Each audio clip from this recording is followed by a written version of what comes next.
Saludos cordiales, gracias Ecuador por estar con nosotros. El próximo jueves 24 de mayo se cumple un año del gobierno del presidente Lenín Moreno. El año transcurrido ha tenido un ajetreo y vértigo asombroso, sin duda, en el ámbito político. En este tiempo se ha convocado a una consulta popular, se encuentra detenido el ex vicepresidente de la República, Jorge Glass, se ha descabezado al fiscal general del Estado, al contralor, al presidente de la Asamblea Nacional, se han caído varios superintendentes y ha salido el procurador general del Estado. Renunció el titular del Consejo Nacional Electoral, el Consejo de Participación Ciudadana también fue removido. El expresidente Rafael Correa fue confinado al ostracismo, mientras que Alianza País se partió en dos. Lo cierto es que hemos vivido un periodo convulsionado en el orden de la política. El Ecuador sin duda mira con interés, con atención esta metamorfosis que se ha producido. En lo económico, sin embargo, el régimen de Moreno tiene una enorme deuda. No se resolvió nada, no se avanzó nada. 3 ministros de finanzas en tan corto tiempo es clara expresión de este desconcierto que ha existido en el rubro de la economía. Hoy entonces, en hora 25, vamos a conversar, vamos a analizar y debatir lo que ha ocurrido en el primer año de gobierno de Lenín Moreno. Quiero agradecer a nuestros invitados que están aquí en el estudio central de Teleamazonas. Quiero agradecer a Fernando Callejas, asambleísta por el movimiento Creo. Agradezco también la participación de María José Carrión, asambleísta por Alianza País. Y agradezco la participación de Virgilio Hernández, él es militante cercano al correísmo. Nos acompaña también Norman Ray. Norman Ray es activista político y fue uno de los fundadores, creadores de Ruptura de los 25. Gracias entonces a la audiencia. Natalie, buenas noches. Buenas noches, Andrés, amigos televidentes. En un año, varias ideas quedaron claras para la historia ecuatoriana. La corrupción fue una enorme mancha en el gobierno de Rafael Correa. Se despilfarró dinero en propaganda, hicieron obras con sobreprecios y la libertad de prensa fue coartada desde un poder abusivo y sin ética. Estas revelaciones de Moreno marcaron un gobierno de transición. Moreno inició su periodo con 66% de aprobación y 6 meses más tarde su popularidad alcanzó el 74%. Sin embargo, un año después, solo el 43% de los ecuatorianos aprueba su gestión, según la encuestadora Cedatos. Gracias, Rafael Correa Delgado. En 12 meses, la política ecuatoriana ha sufrido cambios radicales. Primero existió una profunda indignación en un grueso de la sociedad que pensó que hubo un fraude electoral en las presidenciales en la que resultó electo Lenín Moreno. Meses después, el primer mandatario contó con el reconocimiento de ese mismo sector que le dio un voto de confianza a raíz del drástico distanciamiento que tomó de su compañero político, Rafael Correa. Yo no me amedrento, yo no me avergüenzo de lo que estoy haciendo. Nada ni nadie va a evitar que esta lucha por lograr que en el Ecuador se implante definitivamente la transparencia, la lealtad, la honestidad, pero no la lealtad de los mafiosos. El punto álgido se evidenció cuando Moreno le quitó las funciones de vicepresidente a Jorge Glass, previo a haber sido sentenciado a 6 años de prisión por el delito de asociación ilícita. El anterior presidente fue a clamarme que por el pueblo, que por la revolución, que para proteger a los compañeros. Claro que hay que proteger a los compañeros, pero no sabía para qué compañeritos. Pues. Si usted es honesto, libérese de ellos. Las frecuentes pugnas entre Correa y Moreno dividió la militancia de Alianza País. Un golpe duro para esta organización política que se convirtió en un castillo de arena. Uno no sabe si irse con la mamá o irse con el papá. La tonda verde ya no era mayoría en la Asamblea Nacional. Los fieles seguidores de Correa se desafiliaron de la agrupación que durante una década actuó como partido único. Sin embargo, hicieron un intento previo por quedarse con el partido y la dirección nacional de la Un Homogéneo Alianza País pretendió quitarle las funciones a Moreno como presidente de la agrupación política. La pérdida inmediata de su dignidad como presidente. Soy el presidente de todos. Una de las principales políticas del primer mandatario fue el diálogo nacional que se instauró en el primer mes de gobierno mediante decreto ejecutivo. Ese fue el primer planteamiento con el que buscó diferenciarse del régimen anterior. Asimismo, Moreno comenzó su gobierno con el discurso de luchar contra la corrupción. Que nadie me venga a decir, y peor un exmandatario, no tiene derecho a decirme que las obras en las que ha ido Coimas son buenas obras. Mentira. Denunció que fueron identificadas más de 640 obras con problemas contratadas entre el 2011 y marzo del 2017 durante el gobierno de Rafael Correa. Son problemas que van desde fallas constructivas hasta inconsistencias legales. En septiembre pasado, Moreno denunció que era vigilado a través de una cámara oculta. Que el Servicio de Protección Presidencial se acercó y sintió algo caliente en la pared y se dio cuenta de que la cámara estaba encendida. En ese mismo mes convocó una consulta popular para reformar la legislación nacional en temas de interés común resumido en 7 preguntas. El resultado legitimó a Moreno en el poder. Sin embargo, su gestión política en muchos sentidos ha sido cuestionada por la similitud en varios aspectos con la línea de Correa. En función de esto, renueva su gabinete. El gobierno enfatizó que la medida se enmarca en la revisión del desempeño de altos cargos iniciada en paralelo por el Consejo de Participación Ciudadana y Control Social Transitorio. Cada dependencia pública es un pequeño gobierno donde ustedes deben ser implacables con los corruptos. Que nadie se haga el desentendido. El presidente Moreno empezó su gobierno con 35 ministros y secretarios de Estado. En apenas un año, más de una docena de ministros y secretarios han dejado sus puestos. De igual forma, varios ministerios se fusionaron y desaparecieron secretarías como la SENAIN. Asimismo, fueron destituidas figuras como José Serrano, Carlos Vaca y Carlos Ochoa. Otros están en puertas. Bien, vamos a iniciar entonces esta conversación, este debate con nuestros invitados. Asambleísta Callejas, ¿cómo calificar la gestión del presidente Moreno en este año? Muy buenas noches. Buenas noches, gracias. Muchísimas gracias por la invitación. Un saludo cordial a los panelistas aquí presentes. Tú decías al inicio de este programa que nos hemos visto abocados a conocer una realmente cascada de noticias y no todas ellas muy positivas. Pero sin embargo de aquello tenemos que obviamente hacer un análisis de este año de gobierno del presidente Lenín Moreno. Y este año de gobierno hay que analizarlo desde 2 puntos de vista, creo yo, en el tema político, económico, relaciones internacionales, etcétera. Por un lado, esa rémora enorme que tiene ese peso heredado del anterior gobierno del expresidente Rafael Correa y todos los problemas que esto acarrea. Y por otro lado, que ya se ha consumido del mandato del señor Lenín Moreno un año el 25%, y en este año, si bien es cierto, hay avances importantes en lo político, en temas como lo económico, en temas como lo de relaciones internacionales, en tema de lucha contra la corrupción, a pesar de que hay un ex vicepresidente preso y una serie de ministros por los techos, escapados, etcétera, pero no ha habido realmente una frontal lucha contra la corrupción.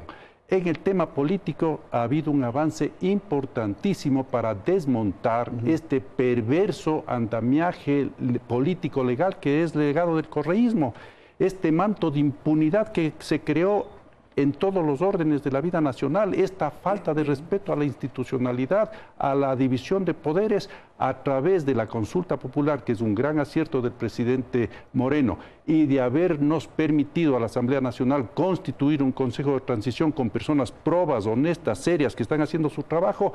Esto ha permitido un gran paso adelante en este quehacer político nacional. Virgilio Hernández, el primer año de Lenín Moreno.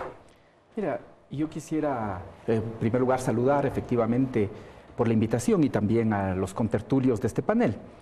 Si uno piensa en un programa de 1 hora para hablar del primer año del gobierno de Lenín Moreno, quizás sobre el tiempo, porque en 5 minutos podríamos resumir lo que ha sido. Sí, y básicamente yo me quedaría con la caracterización que ustedes hicieron en el plano económico. Mucho ruido, pocas nueces, no se ha hecho nada. Por lo tanto, en 50 segundos, ni siquiera en 5 minutos, podríamos concluir lo que ha pasado. Pero si algo caracteriza al gobierno de Lenín Moreno es su pérdida de horizonte estratégico, su pérdida de horizonte político. No se sabe a dónde va. Es un gobierno que no tiene brújula, no se sabe a dónde va. Y un gobierno que no tiene brújula es siempre prisionero de los poderes fácticos que siempre están alrededor de un gobierno. Ok, muchísimas gracias. María José, por favor, buenas noches. Buenas noches, Andrés. Un saludo a los colegas del panel, a los ciudadanos y ciudadanas que el día de hoy nos miran a través de la señal de Teleamazonas. Mi más profundo saludo y cariñoso respeto. Bueno, yo creo que un año es bastante complejo, tomando en cuenta sobre todo la síntesis política que usted ha hecho y que el canal ha hecho en relación a los momentos políticos que ha tenido que atravesar un presidente en transición. Lo que se decía a inicios de la ruptura y de la transición, digamos, es que había un viraje de la política económica a la derecha, viraje que nunca se pudo demostrar porque no se eliminaron los subsidios, porque no hubo un paquetazo contra la gente. Hubo muchos rumores, Andrés, alrededor de los temas económicos que estaban en el fantasma de que Lenin se ha ido a la derecha. Nunca pasó, no ha pasado hasta ahora. Sin duda alguna ha sido muy complicado, y lo hablo como militante fundadora del movimiento Alianza País. Para nosotros este momento ha sido muy difícil. La Asamblea ha tenido que vivir momentos complejos, pero se ratifica en el compromiso de seguir construyendo una sociedad en beneficio de las grandes mayorías. En el ámbito político, María José, en lo que ha ocurrido este año, ¿cómo plantearlo? Complejo. Yo creo que la ciudadanía se da cuenta. ¿Por las tensiones, por las dificultades? No solo por eso. ¿O por cómo ha ido desenrollando, digamos así, todo lo que ocurrió en la década anterior? Lamentablemente, yo creo que tenemos una balanza, sin duda alguna, con elementos positivos para la ciudadanía de lo que se construyó en los 10 años anteriores, que todos o casi todos hemos sido parte de este proceso durante hace 10 años, 12 años en realidad, si que tomamos en cuenta los inicios fundadores de este proceso. Sin embargo, ha habido elementos que han sido también criticados profundamente por la ciudadanía, por la gente y por los militantes y revolucionarios, que sabemos que un elemento fundamental de todo proceso revolucionario debe ser la crítica, pero sobre todo la autocrítica. Y creo que en esa medida fueron tensionando las cosas y finalmente terminó en una ruptura. Esa ruptura representó sin duda alguna un radicalismo de un lado y del otro que en mi criterio personal no abona a la necesidad de construir estabilidad para el país, de garantizar las condiciones objetivas y reales que la gente sigue demandando en el territorio, y que votó en las elecciones finalmente por un plan de gobierno. Más allá de las personas, más allá de los membretes que podamos tener en un momento determinado, la gente sigue esperanzada en ese plan toda una vida que se ha ido cumpliendo y se ha ido garantizando. Fíjese que el presidente Moreno planteó un tema importante, trascendental: el acceso a las universidades. Con la reforma educativa que se aprobó esta semana, con un proceso de discusión con las universidades, con los estudiantes, se ha aprobado una reforma educativa que resuelve ese famoso acceso a las universidades, que revaloriza la institución técnica y le da el nivel de superior, que garantiza acceso equitativo a la educación. Errores que se cometieron en el pasado que no se revisaron. Norman, quizás lo que la ciudadanía planteaba o proponía con mayor intensidad es la lucha en contra de la corrupción, y quizás también la recuperación de la institucionalidad y la plena vigencia de la democracia. En estos rubros, ¿cuánto se ha avanzado y qué balance se puede hacer a esta hora? Buenas noches con todos. Buenas noches, sí. Un gusto poder estar acá y saludos también a las personas que nos escuchan. Me parece que hubo dos aciertos de este gobierno en materia política. Uno, el diálogo. Es una convocatoria que permitió abrir de alguna manera una discusión y una olla de presión respecto a la necesidad de decir muchas cosas luego de 10 años en donde hubo una postura cerrada a poder establecer líneas de acuerdo o de construcción en común, donde el Estado marcaba una pauta fuerte en la línea política y en la agenda política del país a través de un liderazgo como el que tuvo el presidente Correa, y adicionalmente el llamado a la consulta popular, que es fruto también de ese proceso de diálogo. Es decir, surge un planteamiento de acercamiento a la sociedad y se permite dar una respuesta fuerte desde el tema de la consulta popular. Errores, la falta de estrategia en poder generar la capitalización del resultado de la consulta, que fue muy importante, a favor efectivamente del liderazgo del gobierno. Creo que ahí se cometió una falencia desde la perspectiva del análisis político. Obviamente la consulta popular topó temas trascendentales. Uno, se empezó ya a posicionar esta confrontación directa con la posibilidad de una reelección de Rafael Correa. Una pregunta era específicamente puesta en el tapete en ese sentido. Y por otro lado, se estableció un mecanismo también institucional, creo yo, porque de todas maneras, al ser aprobado por el pueblo ecuatoriano la creación de un Consejo de Participación de Transición, es un mandato, y de todas maneras ahí se llevó el escenario de lo que sería la reforma institucional. Creo que ahí Moreno tuvo otro acierto, dijo, hay una institucionalidad que tiene que ser reformada, creemos una institucionalidad transitoria para que el Ejecutivo pueda seguir concentrándose en lo que tiene que hacer, pero que sea esa la que asuma la responsabilidad. Las últimas declaraciones de apoyo a ese espacio creo que van por esa misma línea. Y también, de alguna manera, habla sobre un sentido democrático por parte del presidente, donde dice, bueno, yo no voy a capitalizar esto.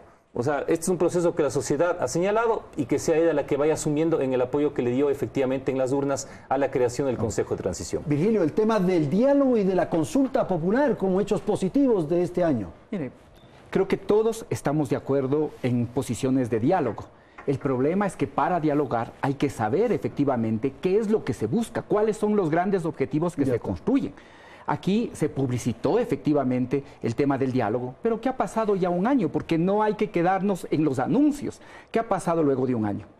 Luego de un año ya ni creo yo que el propio presidente se acuerda del diálogo, ya no hay mención al diálogo. En los primeros meses básicamente se planteaba que todas las políticas eran fruto del diálogo. Ahora ya no hay mención. ¿Por qué? Porque no ha habido resultados. Y esa falta de resultados se evidencia en el apoyo popular. Y eso es porque no hay un horizonte. Porque no hay un horizonte. No hay un horizonte. Entonces, de alguna manera, cada uno de los sectores que participan en el gobierno intenta hacer algo, pero no hay un objetivo, no hay un horizonte hacia donde se va el gobierno. Esto del horizonte que menciona Virgilio, que no hay, y que como consecuencia de esta situación ambigua, no clara, en fin, hay sectores que se aprovechan y pueden llevar adelante decisiones que el gobierno, pueden provocar, presionar para que el gobierno tome decisiones a favor de esos grupos. Bueno, yo creo que en realidad desde cualquier mirada que se tenga, oponerse al diálogo es realmente oponerse a toda forma de participación. Y para mi criterio es un error. Ahora, los productos del diálogo, hay diálogos con distintos sectores, se han generado políticas acorde a esto, se han enviado a la Asamblea Nacional proyectos de ley que contienen efectivamente resultados del diálogo con el sector empresarial, con el sector de los indígenas, con el sector de los estudiantes, con las universidades, con los médicos. Hay resultados del diálogo. Que esos resultados del diálogo no sean una parafernalia de propaganda política para capitalizar, no significa que no existan, no significa que no estén, no significa que no se estén discutiendo en los espacios donde se deben discutir. Asamblea Nacional, por ejemplo, producto del diálogo es la reforma educativa que se ha planteado ahorita para la educación superior, por ponerle un ejemplo. Producto del diálogo es la incorporación de los médicos en la discusión del Código Orgánico de Salud, que fue un compromiso del presidente con los médicos reunidos con los gremios. Hace mucho tiempo no había ocurrido eso. Ahora, había una polarización, Andrés, lamentablemente, que esa polarización no había permitido en la sociedad en realidad. Y creo que todos fuimos corresponsables de esta polarización. Yo no quiero dejar en responsabilidad de nadie. Creo que todos fuimos corresponsables de esta polarización. No nos pudimos sentar a conversar con los diferentes sectores. Fernando, la institucionalidad es otro de los elementos que está sobre la mesa. Era necesario recuperar la institucionalidad. Era necesario provocar una democracia plena en el país. Obviamente, a través... ¿Y eso se ha avanzado? ¿No? ¿Qué ocurrió? Yo creo que se ha avanzado y mucho, pero esa era una de las funciones fundamentales que el Ecuador en su conjunto teníamos que enfrentar, porque nadie puede dudar y nadie puede dejar de aceptar que en los 10 años anteriores se cooptó todas las instancias de poder en el Ecuador. El Ejecutivo era quien ordenaba, lamentablemente, en la Asamblea Nacional, en la función judicial, en la Contraloría, en la Fiscalía, etcétera, etcétera. Y ponía en organismos de control fundamentales y vitales a través de ese Consejo de Participación Ciudadana que no controló nada ni permitió el diálogo social a personajes allegados al correísmo, y un producto de ese nefasto exconsejo es el excontralor Polit. ¿Cómo puede ser posible que un delincuente que se reunía, y perdón que hable estos términos, pero es la verdad, un delincuente que se reunía con emisarios de Odebrecht y pedía que las coimas no le entreguen en cheque, sino en efectivo? Ese era el señor que tenía que controlar el buen uso de las cuentas en el país. Y ese señor, como les dije en la Asamblea Nacional a los señores de Alianza País, es producto de haber terminado la institucionalidad en el Ecuador y de haber permitido que a esos organismos de control lleguen personajes allegados al régimen. Así que se ha dado un paso muy importante en recuperar la plena democracia y la institucionalidad del Ecuador, y todos tenemos que celebrar aquello. Norman, el tema de la lucha en contra de la corrupción y la acción, la gestión del presidente para enfrentar este mal. Bueno, como señalé en mi primera parte de mi intervención, el camino señalado efectivamente para responder a esta problemática fue el tema de la creación, bueno, de la consulta popular e ir a la creación de un mecanismo que permita efectivamente ir generando esta transición. Por otro lado, había una postura clara del presidente donde ha señalado cero impunidad y ha empezado a trabajar en ese sentido. Yo quiero llamar la atención sobre un tema. Me parece que desprestigiar el diálogo no es una buena estrategia, porque eso va destruyendo de alguna manera las posibilidades democráticas de construcción de política pública. El diálogo sí tuvo resultados, y una de las respuestas que dio el gobierno fue 9 intervenciones emblemáticas. Entre esas que quisiera resaltar algunas de ellas. Misión Agua para Todos es una de ellas. Todos, lo que tiene vinculado también con Misión Ternura, y adicionalmente Todos ABC, que tiene que ver efectivamente con generar respeto al derecho a la salud, acceso a agua y educación, como algunas de ellas, como está también el tema de la Misión Manuelas, que tiene directamente una vinculación fuerte de cobertura hacia los temas de discapacidad. Ahí hay resultados concretos sobre lo que la gente pidió en su momento. Pude de alguna manera estar cerca también al tema de la construcción del plan Toda una Vida, y en lo que tuvo que ver directamente con el Plan Nacional de Desarrollo, y ahí se veía que las aspiraciones de la gente eran: ¿qué hacemos efectivamente para disminuir desnutrición?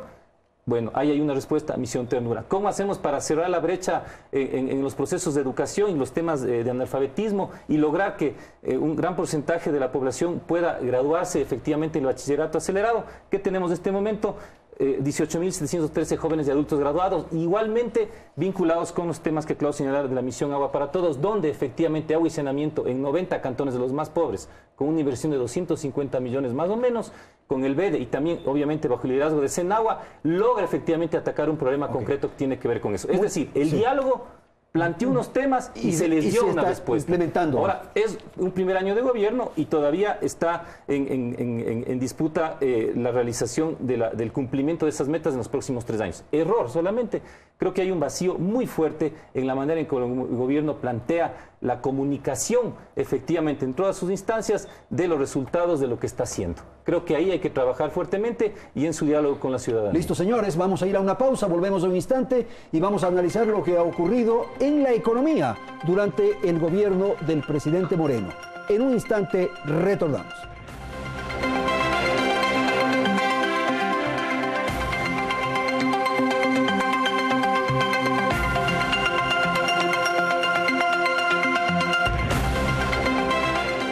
El presidente Lenín Moreno recibió una caja fiscal con más gastos que ingresos, una deuda pública insostenible, un mercado laboral deteriorado y un sector productivo que espera medidas concretas para reactivar la economía.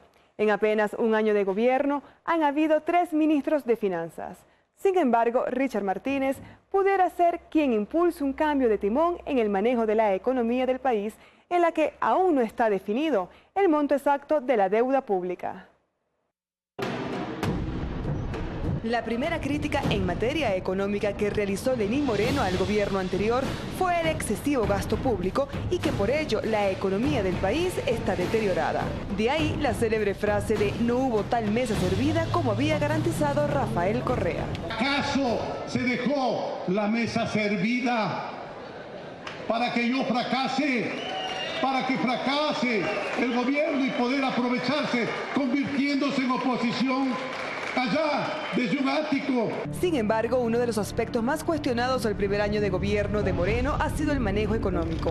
El primer mandatario realizó en 3 ocasiones la emisión de bonos por 2.000, 2.500 y 3.000 millones de dólares, siguiendo con la política de alto endeudamiento heredado de su antecesor Rafael Correa. Ante la presión de solventar la crisis económica del país, el Ejecutivo redujo los gastos del Estado en aproximadamente 1.000 millones de dólares y aprobó una ley de reactivación económica que fue cuestionada cuestionada por ser una ley de recaudación fiscal, más no una de reactivación productiva según el sector empresarial. Asimismo, durante más de 10 meses, el gobierno ha venido trabajando en un programa económico que pretende reducir el déficit fiscal de 5.64% en 2018 a 2.47% en 2021 y atraer inversión extranjera por el orden de los 7.000 millones de dólares en 3 años. Según analistas, si se consideran todos los pasivos del Estado y no solo la deuda consolidada, las obligaciones del Estado alcanzan los 70.000 millones de dólares.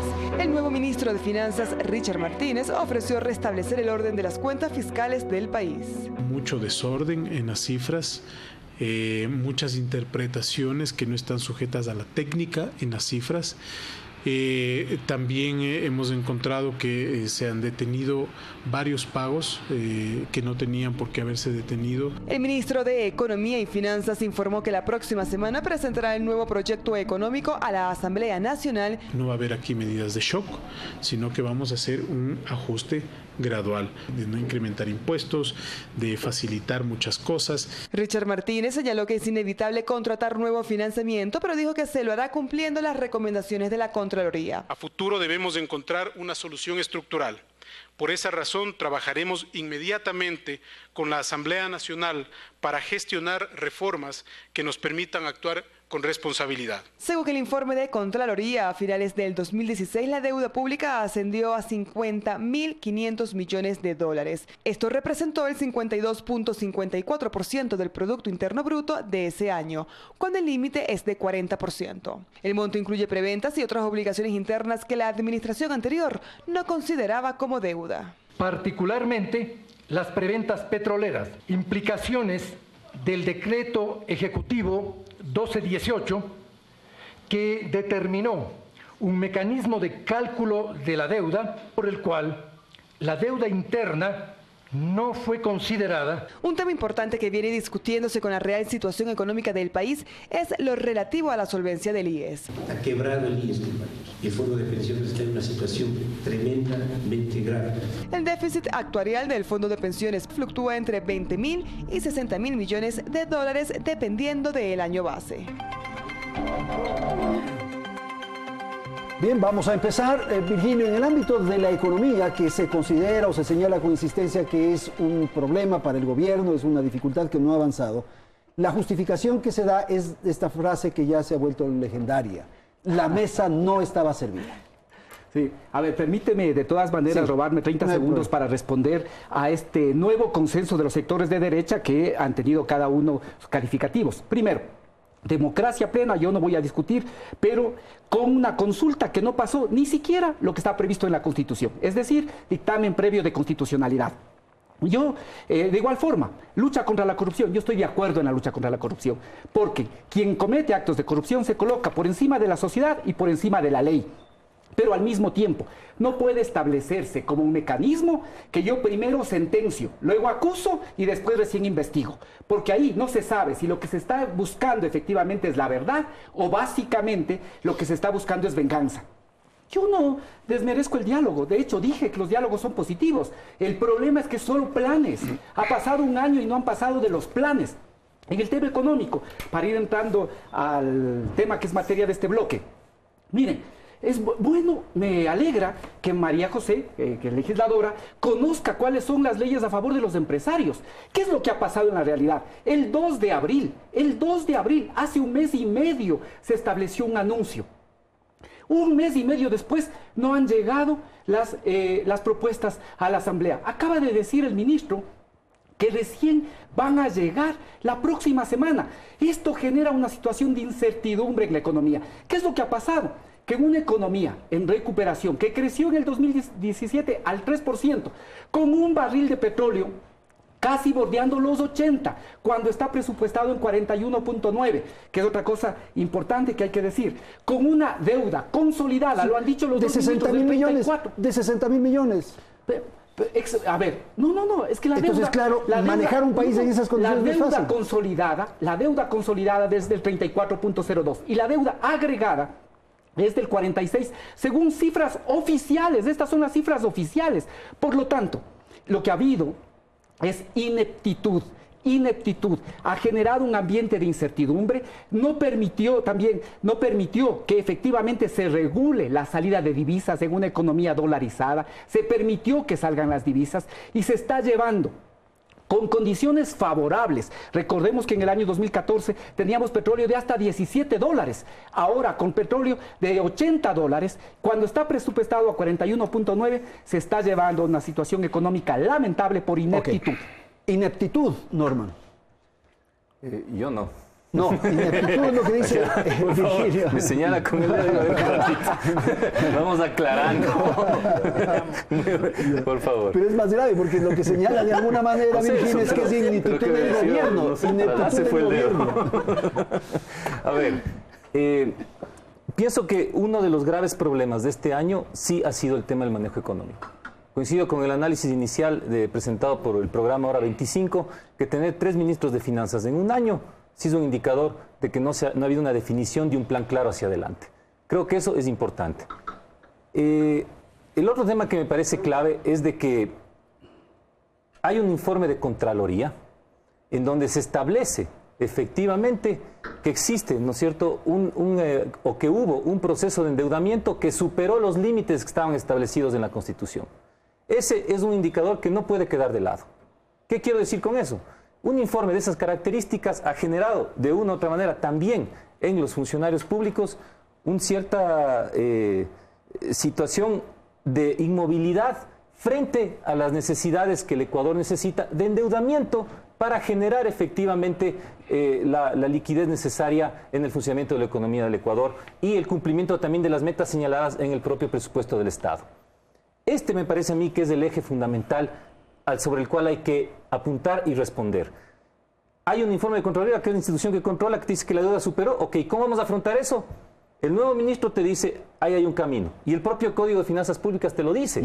Hay que ir o eliminar el techo de la deuda, declarar la necesidad de ir a un endeudamiento bajo parámetros de interés nacional y establecer, ¿no es cierto?, un plan de sostenibilidad fiscal hacia el futuro. Pero todo eso debe ser pactado con la Asamblea Nacional. Es parte de un acuerdo nacional, es un pacto fiscal por el desarrollo del país, porque el beneficio y el establecimiento y el salvataje de la dolarización y la posibilidad cierta de ir hacia un proceso productivo es un acuerdo nacional. De todos. Lo que se está planteando en este momento, y me parece interesante la entrada de Richard Martínez. Sé que eso manda un mensaje complejo y de preocupación en sectores o que nos hemos alineado en el progresismo. Me parece muy importante que en el momento exacto que vive el país, también el sector empresarial, además de quedarse afuera diciendo, ¿sabe qué? Haga esto, o no ha hecho esto, o no me gusta quien nombró. Bueno, que entre, que se juegue y que responda también en una propuesta económica hacia los sectores más vulnerables del país. La deuda, Fernando, me parece que esa es la herencia más compleja que debe enfrentar. Bueno, efectivamente yo diré que este gobierno no es que heredó la mesa servida, heredó un verdadero desastre en el tema económico. Y ahí están las cifras, una deuda que se inventaron este parámetro para medir la deuda con un supuesto dictamen del Fondo Monetario Internacional que después lo desmintió, deuda consolidada, deuda agregada, deuda total, como yo pedí en la Asamblea Nacional. Aquí lo que queremos saber los ecuatorianos es cuánto debemos. Ahora se van a transparentar las cifras y algo ya se adelantó con el informe de Contraloría. Se dice que la deuda total bordea los 70.000 millones de dólares. Ese es un lastre enorme que tiene el actual presidente, el actual gobierno. Y ciertas cifras en el presupuesto del 2018, 10.000 millones de dólares destinados al pago de la deuda externa. 10.000 millones de dólares a pagar el gasto corriente del Estado ecuatoriano porque se creció demencialmente en el tamaño del Estado. Ese es un lastre enorme que tiene el gobierno nacional. Lamentablemente, hay que decirlo también, no ha tomado ninguna medida en este año.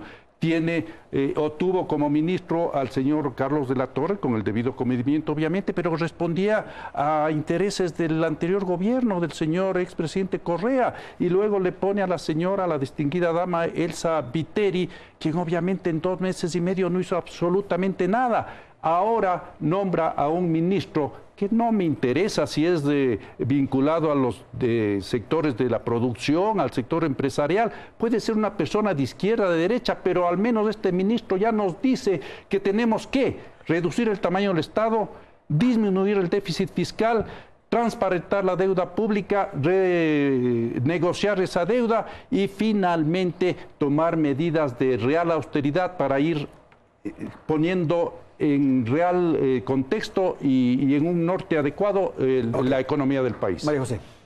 Bueno, yo creo que lo que dice Virgilio me da gracia porque hace rato inicialmente dijo que en 50 segundos resumía todo y ahora pide más tiempo, más tiempo, más tiempo. Entonces no es tan sencillo, obviamente, hablar de un año de gobierno.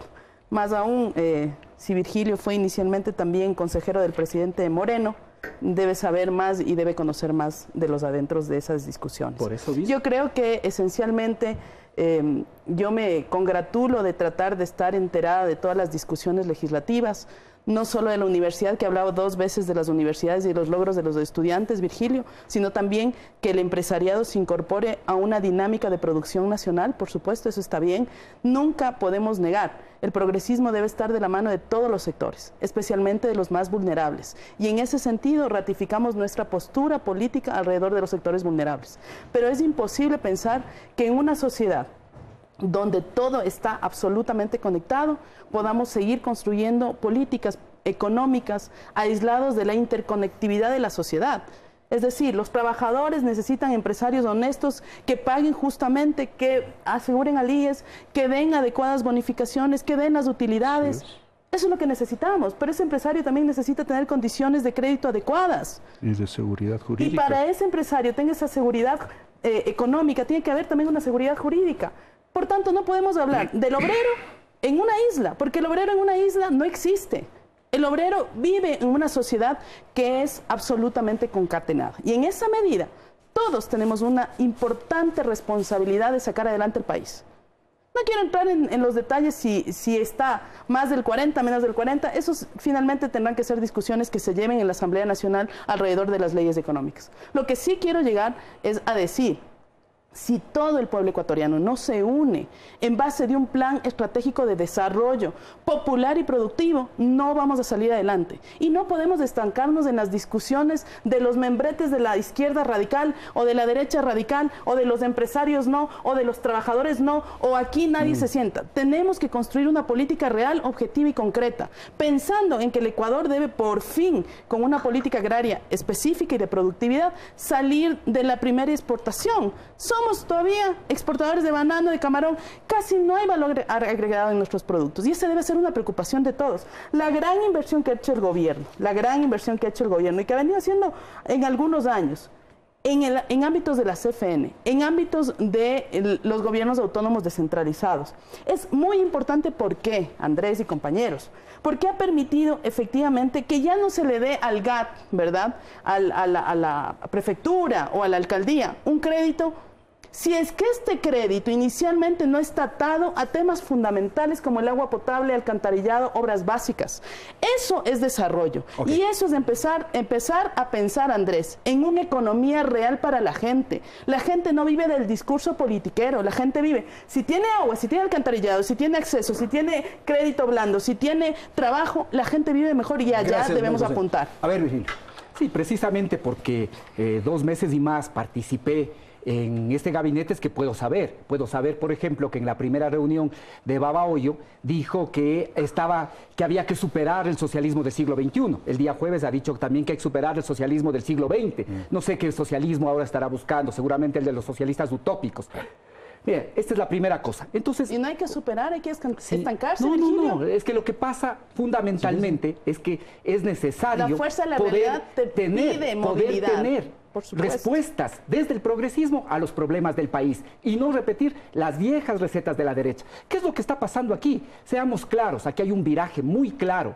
Por eso ahora todos se congratulan con la nominación del nuevo ministro. ¿Qué es lo primero que ha dicho el nuevo ministro? El nuevo ministro lo que ha dicho y ha anunciado es un ajuste gradual. Claro. Los ecuatorianos sí queremos saber en qué consiste ese ajuste gradual. Sí queremos saber cómo es que ahora van a plantear el cálculo de la deuda externa. ¿Por qué? Porque aquí no se trata de ver cuánto es y que cada uno especulemos. Aquí se trata de ver estadísticas.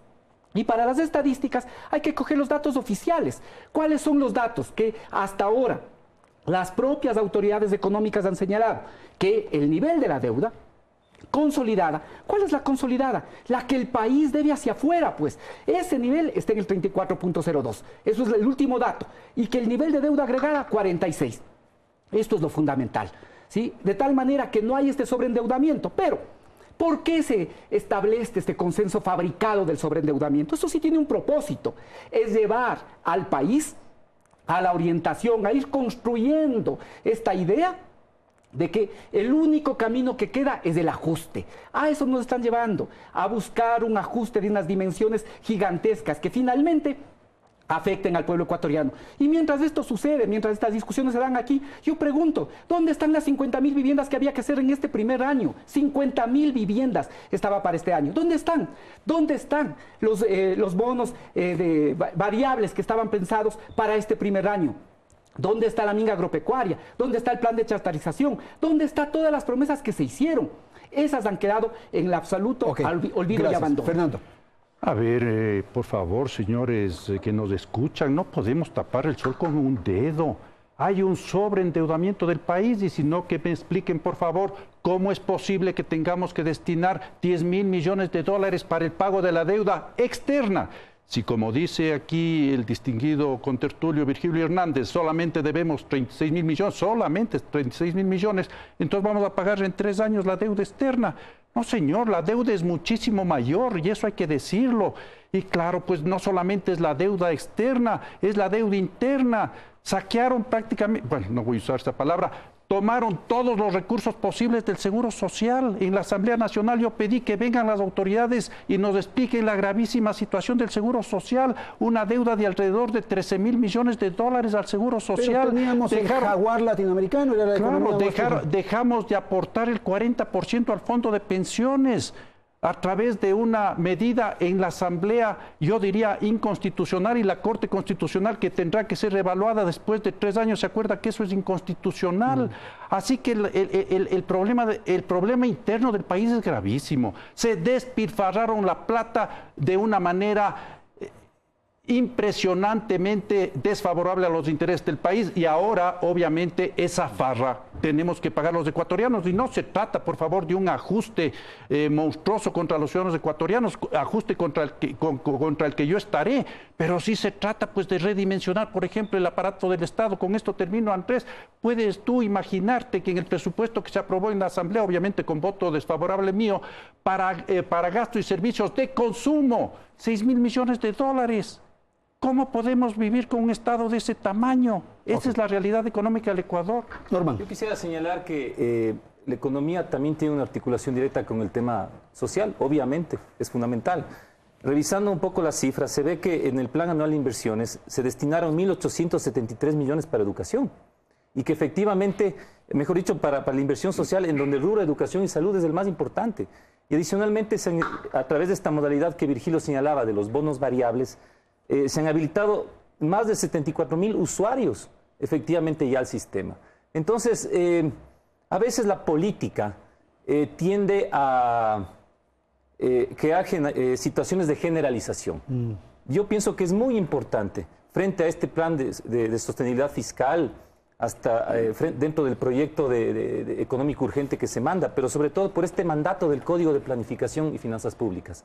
Ahorita la pelota va a estar también en la Asamblea Nacional, porque es ahí donde se tiene que discutir efectivamente los planteamientos que se van a enviar desde el Ejecutivo con miras a generar unas condiciones de desarrollo y de respeto a los derechos de las personas y de generar productividad e inversión.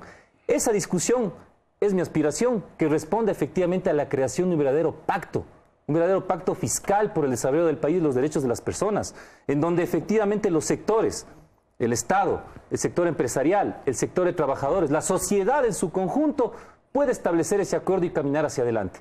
Andrés señalaba, ¿no es cierto?, al inicio de este programa, que el modelo nórdico, ¿no es cierto?, en lo que implica los países socialistas o socialdemócratas que establecieron estos acuerdos para el establecimiento del estado de bienestar. El Ecuador sigue en ese proceso. tiene que establecer un acuerdo que nos permita salir a todos en común. Tenemos que tener la posibilidad cierta de que se sepa que cada uno cumple un rol estratégico, pero ese acuerdo tiene que ser absolutamente sobre la mesa, no a través de búsqueda de prebendas y pensando efectivamente en la gente. Este momento el Ecuador necesita ese tema y por eso el tema económico es trascendental, pero la cancha también está en la Asamblea Nacional y eso está en la cancha de Fernando, en la cancha de María José y de 237 asambleístas que esperamos que actúen con responsabilidad. Tengo que ir a una pausa, vamos a ir a la publicidad y enseguida retornamos para continuar con el tercer segmento del programa Hora 25. Ya retornamos.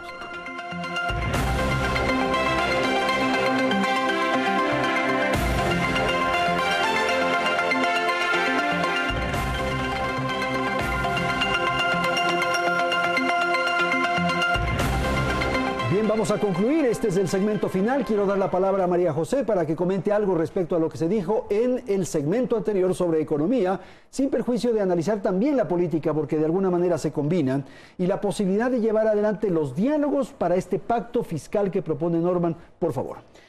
Yo voy más allá de un pacto fiscal. Yo creo que no se trata de únicamente hablar en términos fiscales o económicos, sino se trata efectivamente de construir un pacto en el lugar donde tenemos que reunirnos necesariamente los políticos, que es la Asamblea Nacional, donde acordamos necesariamente los políticos, que es precisamente la Asamblea Nacional. Yo creo que hay que construir un pacto nacional por el Ecuador, que implique varias aristas, una por supuesto la económica, otra la productividad del agro, otra el sector social, otra el sector del desarrollo de la industria y el progreso en lo que tiene que ver a las exportaciones, importaciones y otros. Creo que hay que construir una gran, digamos, red de acuerdos alrededor del desarrollo del Ecuador. No nos podemos dar el lujo. Nosotros somos el bloque minoritario, pero con mayor número. Todos estamos en minoría. Pero el país en estos momentos exige responsabilidad.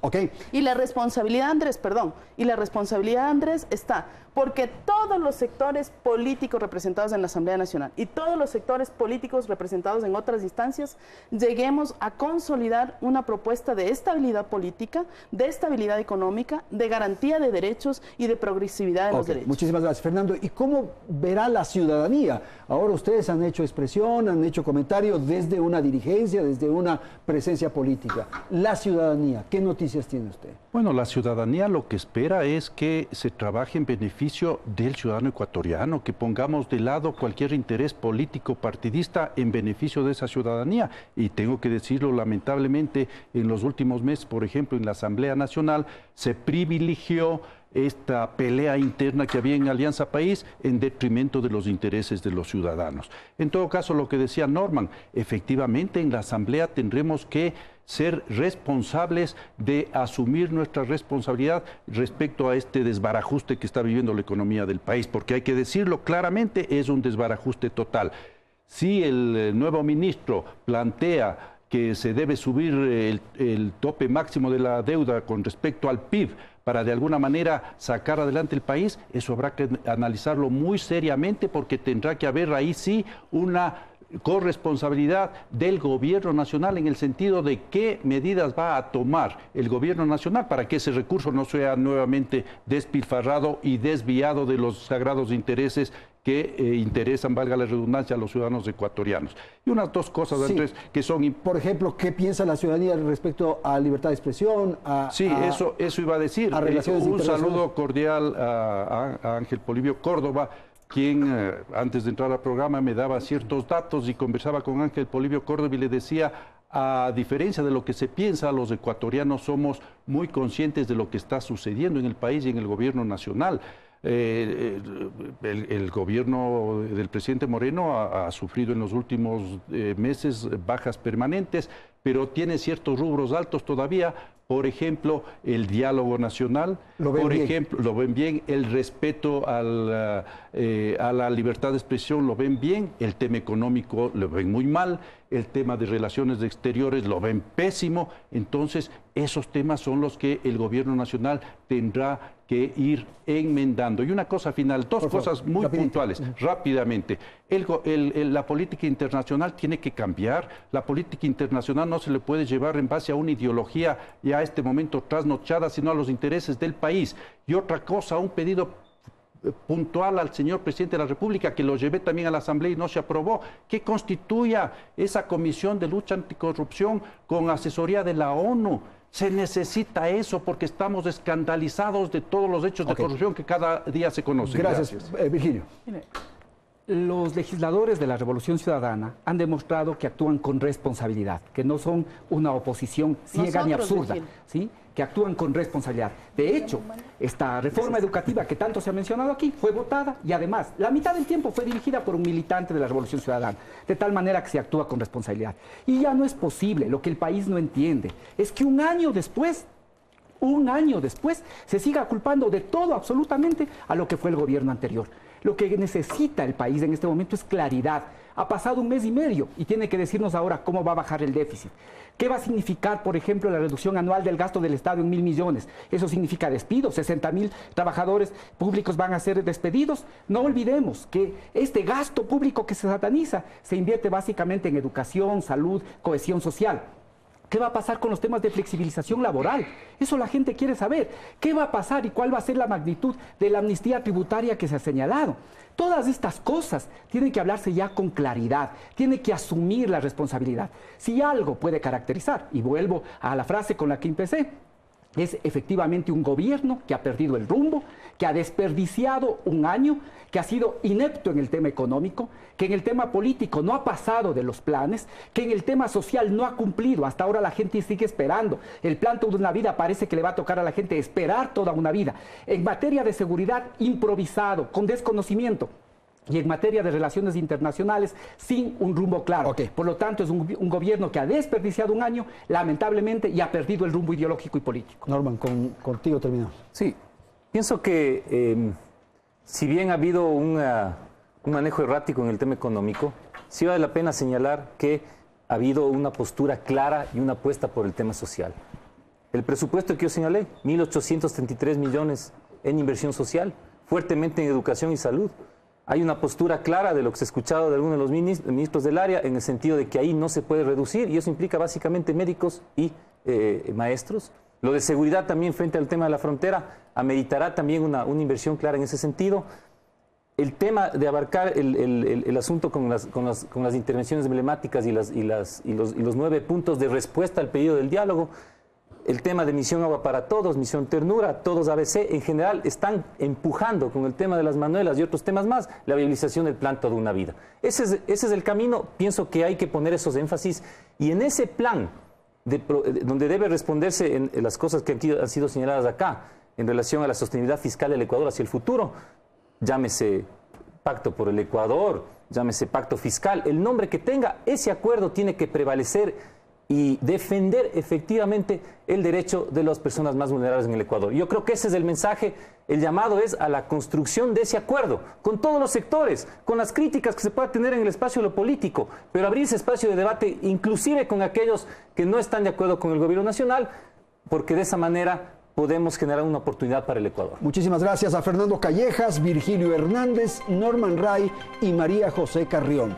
Gracias a la audiencia, felicidades, hasta la próxima semana.